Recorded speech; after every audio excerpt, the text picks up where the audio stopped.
Laura Raffo, la candidata de la coalición multicolor a la Intendencia de Montevideo, está culminando una campaña electoral en la que, a grandes rasgos, polemizó con el Frente Amplio, su gestión en la Intendencia y sus candidatos, se apoyó en el gobierno de Luis Lacalle Pou y presentó varias propuestas programáticas para el gobierno de la capital. ¿Cómo llega a la recta final? Bueno, de eso estamos conversando esta mañana en la segunda de estas entrevistas de cierre. Estamos hablando de propuestas y estamos hablando de crítica, ¿no? Las dos cosas, economista Raffo. Lo ha dicho ahora mismo, en estos minutos de entrevista, su cuestionamiento a cómo se lleva la gestión en la Intendencia de Montevideo, cómo se la ha llevado en los últimos años, en estos últimos 5 años en particular. Usted ha denunciado mala gestión, descuido del dinero que ponen los contribuyentes. Ayer, cuando estuvo acá en Perspectiva, Daniel Martínez le respondía y lo hacía de esta manera. La verdad que, más cuando corre de atrás, yo creo que se ha visto obligada a hacer una campaña de estilo agresivo y muy cuestionador, con poca propuesta, me gusta, ¿no? Producto de cómo empezó, ¿no? Pero de todas formas, lograr... Entramos este año con la pandemia con 1.900 millones de pesos en la caja. Si eso es una mala... Y con colocaciones muy rentables. Si eso es mala gestión financiera... Bueno, ella... No sé quién le prepara los informes financieros, pero la vez pasada Belcar, con respeto, le dio una clase de lo que estaba equivocada y eran muchísimos puntos, ¿no? Belcar es el director financiero de la Intendencia, una persona que no viene del sistema político, muy responsable, valorada. No conozco, él trabajó mucho en la actividad privada, no conozco un solo empresario que no diga, te llevaste un Maradona, un Messi, y sinceramente... tiró por el piso y a veces creo que con errores que solo son explicables producto de la pasión de querer cuestionar todo buscando algún argumento. Por lo tanto, cuando además Montevideo recibe en la Smart City de Barcelona, no solo compite por ser una de las 6 ciudades más inteligentes del mundo, del premio de la ciudad inteligente, de lo que es la actividad de ciudades inteligentes más importante del mundo, ¿la? Ciudades inteligentes Smart Cities de Barcelona, sino que en la categoría gestión de proyectos recibimos el primer premio, ¿tá? Creo que decí lo que quieras, estimada, los hechos son los hechos y quienes miran con objetividad no opinan lo mismo que tú. Bueno, el final estaba dirigido específicamente a usted, ¿no? Hasta le decía en esos términos, Martínez, decí lo que quieras, estimada. ¿Cómo responde? ¿Qué replica usted? Bueno, muchas cosas dijo en esas palabras. En primer lugar, habló de falta de propuestas. No concuerdo para nada. Tenemos el programa más extenso. De hecho, son 7 capítulos, no solamente redactados, sino con planes de acción absolutamente concretos en cada una de las áreas planteadas. Montevideo se reactiva, Montevideo olvidado, Montevideo limpio, Montevideo ágil, y de eso estamos hablando. Agenda joven. Pero usted pero es un plan permitime, Emiliano, creo que es un plan de gobierno muy, pero muy profundo. Está todo disponible en laurarraffo.uy, a diferencia de muchas de las propuestas que no solo Martínez, sino otros candidatos del Frente Amplio hacen, que las lanzan en una entrevista, pero que luego no están para leer en ningún lado. A mí me parece que el tener en blanco y negro las cosas escritas implica un gran compromiso. En segundo lugar... Pero yo voy a la parte en la que él responde a sus críticas, porque usted es un hecho, usted ha sido una especie de ariete, ¿no? En especial cuestionando desde su propia experiencia en el sector empresarial lo que se ha gestionado en la Intendencia. Hemos cuestionado y lo seguimos cuestionando. Y Martínez le responde diciendo que la Intendencia de Montevideo ha sido galardonada en Barcelona en la categoría gestión de proyectos, por ejemplo, ¿no? Pues quizás en Barcelona no tomaron en cuenta, por ejemplo, lo que hablamos hoy del Fondo Capital, de 5 obras que 4 de ellas no logran inaugurarse, una ni siquiera comienza a realizarse, por más que haya sido aprobado en el año 2016.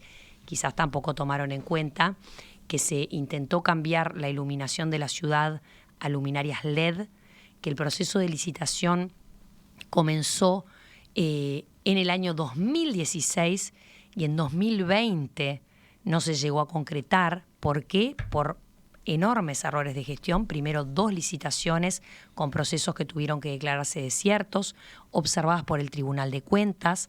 Luego, una compra directa. La Intendencia haciendo una denuncia por certificados de calidad presuntamente truchos. La Intendencia misma denuncia frente a la justicia eso, y luego la Intendencia, antes de que la justicia se pronuncie, vuelve a comprarle, a hacer una asignación de compra directa que obviamente volvió a ser observada por el Tribunal de Cuentas, y estamos al día de hoy sin mayores luminarias, sin luminarias LED y sin mejor iluminación en Montevideo. Tampoco quizás toma en cuenta lo que responde Daniel Martínez, inversiones como por ejemplo la que se hizo en la Plaza Zavala, donde se gastó $500,000 en poner bancos que a los pocos meses fueron retirados. Tampoco quizás toma en cuenta áreas que nosotros criticamos, como por ejemplo el que haya un servicio de prensa del intendente que gaste $3 millones. Y una cosa más, el intendente se refiere a los cuestionamientos que usted ha hecho a los números. Y en los números es de lo que estamos hablando. Números que incluso el contador Welker supo responderle a partir de bueno, una el serie contador de planteos Welker que usted hizo, respondió ¿no? algo distinto a lo que nosotros planteábamos. Concretamente usted se había... yo había planteado, yo recuerdo se había perfectamente. preocupado por la inversión municipal en plazas y cementerios, en policlínicas municipales, en políticas sociales, en políticas de género. Recuerdo perfectamente lo que planteé, que era el gasto en el rubro políticas sociales, que es un gasto que cuelga de qué departamento, del Departamento de Desarrollo Social. Y Welker contestó que todo era gasto social, que el gasto social era transversal, pues de mi manera de ver las cosas y de cómo se ven en todo el mundo, cuando uno hace una planificación de un presupuesto, ya sea en una intendencia o en una organización, en una fundación, en cualquier sector de gobierno, lo que va a asignar a políticas sociales se define a principio de año, se otorga y se asigna. Así lo hace la Intendencia en su rubro políticas sociales, que se divide a su vez en otros subrubros. Algunos tienen que ver con la niñez y la adolescencia, otros tienen que ver con los adultos mayores, otros tienen que ver con la empleabilidad y la inclusión. Entonces, lo que ellos contestan es, en vez de contestar sobre ese rubro, que es absolutamente correctas todas las cifras que di, ellos contestan que no, que el gasto social es transversal. Entonces hay que contestar con nivel y con termina sosteniendo que el presupuesto ejecutado en 2018 en espacios públicos, áreas verdes, cementerios fue $25 millones, 14 veces más que la cifra que había manejado en declaraciones. Por eso, usted, ¿no? Welker sale a contestar lo que Daniel Martínez no se anima a contrastar en un debate. Acá estamos frente a candidatos que ponen en sus defensas a funcionarios que trabajan para ellos. Yo quiero candidatos que se animen a contrastar en una mesa. Y eso es lo que estamos pidiendo desde el principio. Daniel Martínez habla de cuánto dinero hay en caja. ¿Mantiene esos números que había planteado con respecto a la inversión municipal en plazas y cementerios? Mantenemos los por números mencionar un rubro nada más. Mantenemos los números que habíamos planteado y digo algo más, Emiliano, que es importante. Porque recién habló Daniel Martínez en lo que usted me hizo escuchar acerca del flujo de caja, de cuánto tenían en caja. Destaquemos algo. En 2019 la Intendencia presentó un déficit de $500 millones. Y en 2020 el actual intendente también dice que va a tener un déficit. Entonces vamos a reconocer las cosas como son. Hay un déficit, se presentó en la Junta Departamental y se anunció que el siguiente año también lo va a haber. Sí, pero bueno, usted vio cómo lo plantea Martínez. Yo veo como millones de pesos en caja año cuando empieza la emergencia sanitaria. No veo cómo lo plantea Martínez. Yo lo que veo es la rendición de cuentas que se presenta obligatoriamente a la Junta Departamental y que es lo que cuenta. ¿Cómo le resultó, economista Raffo, la situación que se dio en el Parlamento con el proyecto de ley de presupuesto y las disposiciones relativas a la unidad agroalimentaria metropolitana? ¿Usted estaba al tanto? ¿Cómo se manejó esta transformación tan profunda que en el propio gobierno, en el propio Poder Ejecutivo, sorprendió? Sí, a mí me informaron una vez que eso estaba presentado y ahí comencé a hablar con los distintos diputados por Montevideo. Y el acuerdo era que durante el debate parlamentario era necesario otorgarle un rol a la Intendencia de Montevideo para la unidad agroalimentaria. Y a mí eso me dejó tranquila. Yo confío mucho en el debate parlamentario, confío mucho en que cuando el Poder Ejecutivo envía un proyecto de ley, es un proyecto de ley y que luego se puede enriquecer. Recordemos, ese proyecto lo que hace es retirar a la Intendencia de Montevideo de la junta que dirige la Unidad Agroalimentaria Metropolitana y le asigna esos lugares al Ministerio de Ganadería, Agricultura y Pesca. Eso ha llevado a que la Intendencia, por el papel que jugó hasta ahora en el desarrollo del proyecto, se haya colocado como víctima de una especie de expropiación, de un robo, de un asalto. Ha habido todo tipo de términos. O sea, la Intendencia se colocó en posición de agredida por el Gobierno Nacional sin que hubiera en el medio conversaciones, preparación, discusión de una fórmula de ese estilo. Sí, y cortó la discusión, ¿no? Porque precisamente ese ámbito de discusión se iba a dar en el Parlamento. De hecho, ya habían empezado a haber conversaciones entre diputados que conocen mucho el tema dentro de la coalición y miembros, dirigentes importantes, directores importantes de la Intendencia. Pero en medio de esas conversaciones la Intendencia tomó una medida de fuerza que fue decir, bueno, nosotros no renovamos el contrato. Sí, fue la respuesta, digamos. Sí, la respuesta a una medida que espera, la Intendencia considera intempestiva, improcedente. Una respuesta de medida de fuerza. Y entonces, el diálogo había comenzado. Resulta que usted es candidata a intendente de Montevideo. La intendenta, sí. Bueno, me gusta con la... A mí me gusta con él. Pero, ¿cómo le resulta? ¿Usted comparte ese camino? ¿Usted está de acuerdo en que la Intendencia de Montevideo no tenga presencia? No, yo estoy de acuerdo en que había que asignarle... No, yo estoy de acuerdo, y era lo que había hablado con los distintos diputados por Montevideo, de que en el debate fuera importante asignarle un rol a la Intendencia también. A ver, ¿de qué manera? ¿Cómo analizó usted? A mí no me parece, esa discusión? yo lo que no me centré porque fue... Lo que hay incluso gremiales de operadores que tienen su lugar en el mercado modelo, que entienden que el traslado termina siendo demasiado costoso, por más que existe un subsidio en la mudanza, en la instalación. O sea, hay muchos intereses cruzados acá. Muchísimos. Entonces, para usted, ¿cuál es la fórmula? Para mí, la fórmula es la que más beneficie al ciudadano de a pie. ¿Por qué? Porque en el mercado modelo y en lo que va a ser la UAM, lo que se define es el precio de las frutas y de las verduras, no solo para quienes viven en Montevideo, sino también para el resto del país. Porque productores, por ejemplo, de cítricos de Salto, traen los cítricos hasta aquí, luego de aquí van a departamentos como Rocha, como otros departamentos. Y en ese trasiego es que se terminan definiendo los precios. Entonces yo creo que en la decisión final que se tome sobre este tema, el norte que tenemos que tener quienes participemos en esa decisión es la gente y la fijación de precios, el atender a los productores y a las personas que van a consumir frutas y verduras, no tanto en quién tiene el poder. Obviamente yo creo que tiene que ser compartido, eso la verdad que desde el principio en el debate creo que se iba a dar.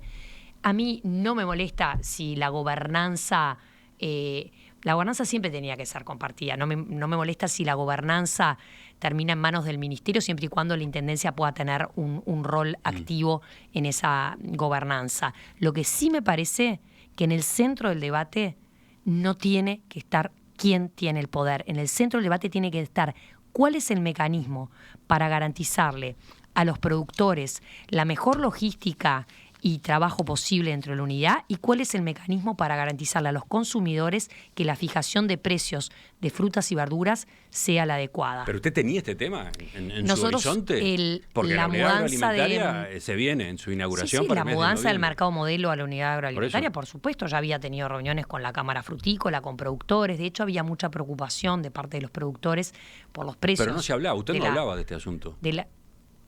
Con la Cámara Frutícola tengo posteos que nos juntamos. No hablaba públicamente, no era un tema de campaña. De golpe quedó instalado a partir del proyecto de ley de presupuesto que manda el gobierno al Parlamento. No me parece que sea un tema que a la gente en los barrios le preocupe.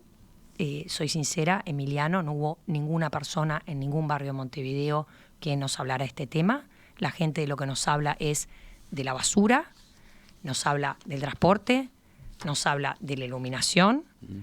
y excepto los productores con los que me reuní y los feriantes, preocupados por si iban a pagar mayores precios en la unidad agroalimentaria, que los precios aumentan como un 50% y temas logísticos, excepto la gente que trabaja en el rubro, ningún vecino de Montevideo me habló de este tema a lo largo de la campaña. Creo que eso es sintomático también de cuando se está tratando de poner a la fuerza un tema arriba de la campaña electoral. Los temas claros de preocupación... Lo puso el Poder Ejecutivo, de hecho. Pero los temas claros de preocupación de los montevideanos son la basura, que es el tema transversal a todos los barrios y es el que más preocupa, el transporte, que no llega a todos los barrios, la falta de iluminación, el estado de las calles, el estado de las veredas, y esos son los temas que realmente más nos han concentrado. ¿Le complicó este tema a usted? Creo que puso un tema de rispidez arriba de la mesa, que nunca es bueno. Creo que hay que poder dialogar y me parece que la medida última de fuerza que tomó la Intendencia le sumó a la campaña electoral elementos de fricción entre las fuerzas políticas. Ya volvemos con un tema más en el final de la entrevista. La conversación siguió durante la pausa a propósito de intendente o intendenta. Exacto. Presidente, presidenta. Bueno, dijimos que estaba aceptado por la Real Academia Española. Absolutamente aceptado, sí.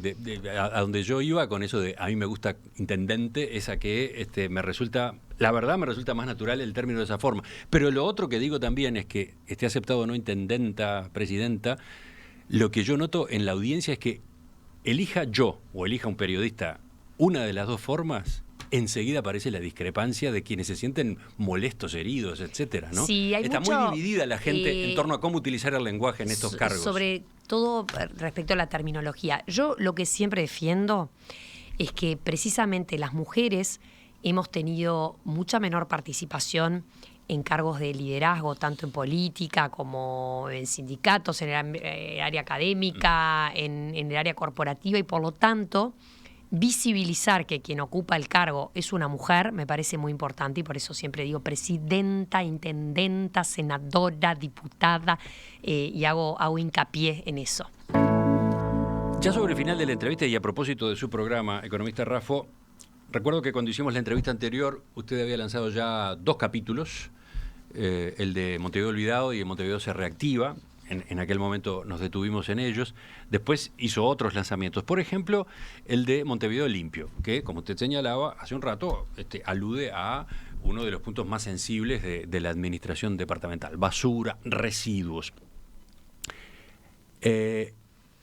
Ya mencionó hace un rato cómo se aplicaría ese plan en el caso de asentamientos. Exactamente. Pero más en general, ¿dónde está la diferencia con la forma como hoy se gestionan los residuos en Montevideo? Hay una muy, muy grande diferencia. ¿Por qué? Porque actualmente el proceso de recolección de residuos en la inmensa mayoría de Montevideo es un proceso que recolecta los residuos, todo tipo de residuos, en un mismo contenedor, excepto en el municipio B, pero realmente los flujos son muy chicos. O sea, todos los residuos van a esos contenedores verdes que conocemos. Esos contenedores verdes van todos a una usina de disposición final de residuos que se llama Felipe Cardoso, donde se tira el contenedor entero sin posibilidad alguna de recuperación ni de plásticos, ni de vidrios, ni de material orgánico, y se entierra, se procede a lo que se llama el relleno sanitario, que no es nada más ni nada menos que enormes montañas de basura, 2.600 toneladas diarias de basura llegan a Felipe Cardoso y se crean montañas de residuos que se van enterrando y los lotes se van cerrando cuando la montaña queda hecha, y luego se van comprando nuevas hectáreas para seguir enterrando basura.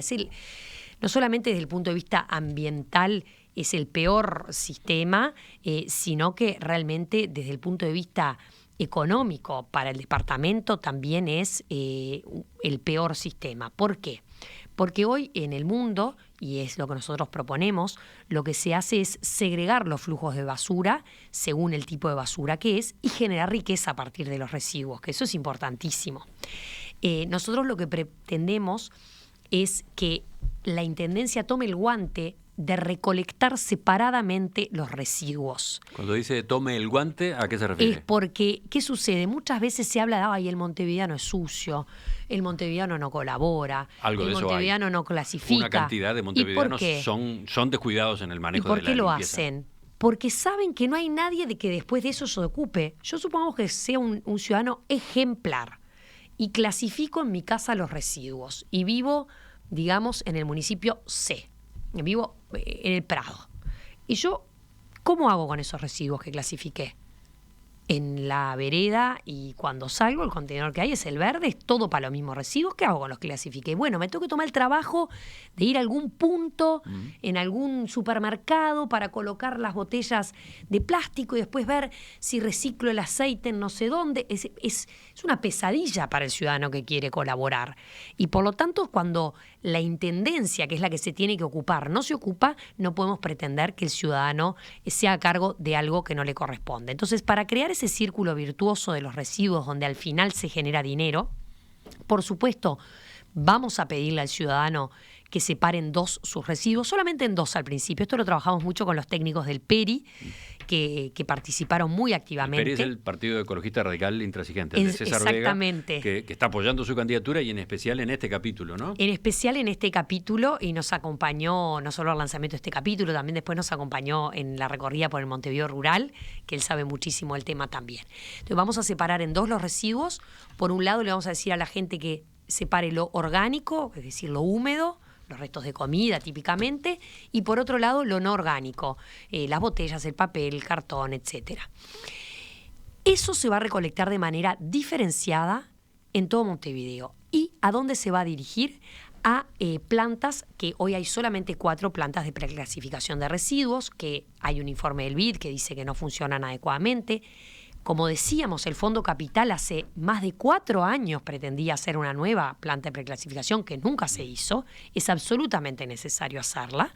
Y luego hay mucho interés de inversores de todas partes del mundo en procesar la basura, procesar el plástico, procesar el vidrio, procesar el compost, el residuo orgánico, porque se saca dinero de eso. Nosotros hicimos los cálculos con el PERI.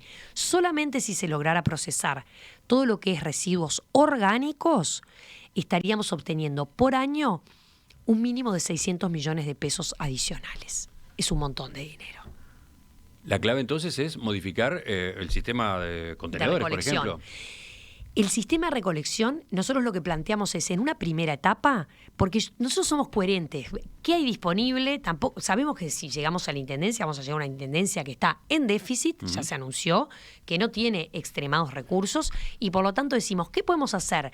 Primero que nada, con lo que ya disponemos, con los camiones de carga lateral de contenedores y con los de carga trasera, nosotros podemos disponer que la gente en los contenedores verdes deposite el residuo orgánico y luego se entregarán y se irá avanzando por barrio, se entregarán contenedores individuales para zonas de barrios con casas y contenedores comunitarios para zonas de edificios que no se tienen que recolectar todos los días. Entonces se pueden pasar a recoger con los otros camiones en días alternados de la semana. Porque el residuo no orgánico... ¿No propone ir ya o empezar ya con contenedores chicos en cada casa? Proponemos entregarlos, sí, en planes que vamos a ir desarrollando por barrios, pero en barrios de casas se entrega individual, en barrios de edificios se entrega el contenedor para el edificio, para el no orgánico, porque es como se hace en otras partes del mundo y es como mejor eficientizás. Pero lo importante es poder empezarlo a hacer desde el primer año y por eso en un principio, antes de haber empezado a generar ese dinero que vamos a generar con la revalorización de residuos, vamos a hacer con los sistemas que actualmente tenemos.